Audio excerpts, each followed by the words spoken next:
kanisa la Mungu liweze kurudi tena katika hali ya umoja. Baba, nikushukuru kwa ajili ya kanisa lako. Umesema nasi mchana huu wa leo kwa ajili ya umoja.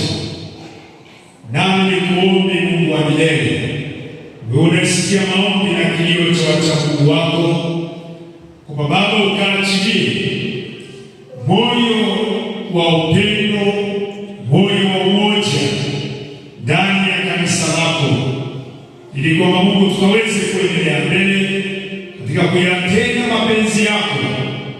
Maana Bwana umesema nasi mengi kuhusu habari ya umoja.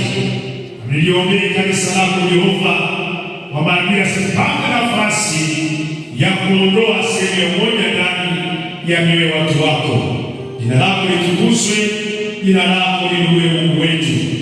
Asante Bwana, maana mfalme wa amani kwenda kuachilia roho ya umoja ndani ya kanisa lako, maana ndivyo tutakavyostawi sana.